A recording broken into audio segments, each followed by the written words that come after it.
आइए देखते हैं कि कार्बन डाइऑक्साइड के बारे में जानना क्यों जरूरी है।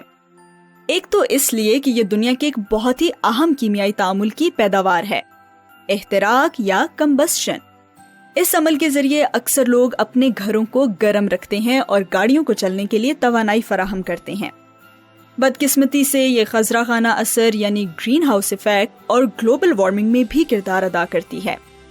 कार्बन डाइऑक्साइड का सालिमा यानी कि मॉलिक्यूल कार्बन के एक एटम और ऑक्सीजन के 2 एटमों से मिलकर बना होता है।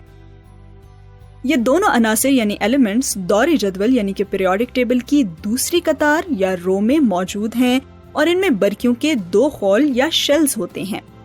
ये उस वक्त सबसे पुरसुकून होते हैं जब इनके बैरूनी खौल मुकम्मल भरे होते हैं या उनमें 8 बरकिये होते हैं। एक अंसर के तौर पर कार्बन के बैरूनी खौल में 4 बरकिये होते हैं और ऑक्सीजन में 6। हमें इन एटमों के माबैन दोहरे शरीक गिरफ्ती बंद यानी कि डबल कोवेलेंट बॉन्ड्स मिलते हैं। इसमें दोनों एटमों से 2 बरकिये मिलकर मजमूई तौर पर 4 बंधनी बरकिये या बॉन्डिंग इलेक्ट्रॉन्स बनाते हैं। हम इस तरह 2 सीधी लकीरों के साथ इसे जाहिर करते हैं। कार्बन डाइऑक्साइड में बॉन्डिंग इलेक्ट्रॉन्स के 2 गिरोह आपस में एक दूसरे को परे धकेलते हैं और नतीजतन ऑक्सीजन के एटम जहां तक मुमकिन हो एक दूसरे से दूर रहते हैं। इसकी वजह से हम ये कह सकते हैं कि कार्बन डाइऑक्साइड के बंधन का जाविया 180 डिग्री है। पानी के सालमे और कार्बन डाइऑक्साइड के सालमे में बंधन के बारे में आप जो जानते हैं, उसके तहत आपके ख्याल में दोनों में से कौन सा ज्यादा तामुली या रिएक्टिव होगा? फिर से वीडियो को रोकें और जब जवाब सोच लें तो दोबारा चला दें।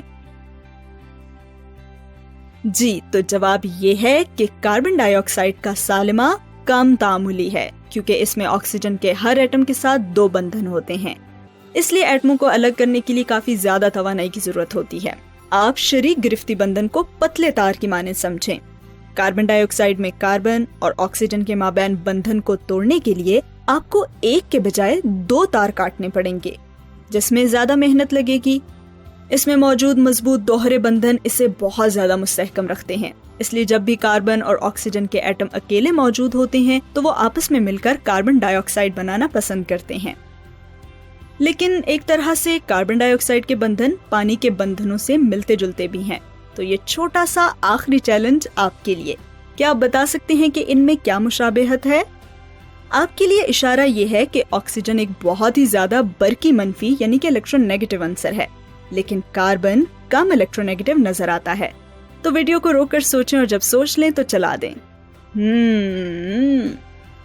तो जवाब ये है कि पानी की तरह इसके बंधन भी कुतबी शरीक गिरफ्ती यानी कि पोलर कोवेलेंट होते हैं, जो कार्बन के एटम को डेल्टा मुस्बत और ऑक्सीजन के एटम को डेल्टा मनफी बनाता है।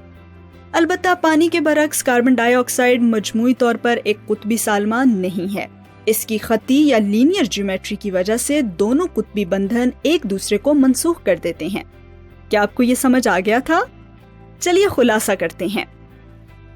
कार्बन डाइऑक्साइड कार्बन के एक एटम से बनती है जो कि ऑक्सीजन के 2 एटमों के साथ कुतबी शरीक गिरफ्ती बंध बनाता है। ये बंधन एक दूसरे से 180 डिग्री पर होते हैं और पानी के बंधनों के मुकाबले में ज्यादा मजबूत होते हैं, जो कार्बन डाइऑक्साइड को पानी से ज्यादा मुस्तहकम और कम तामुल बनाता है।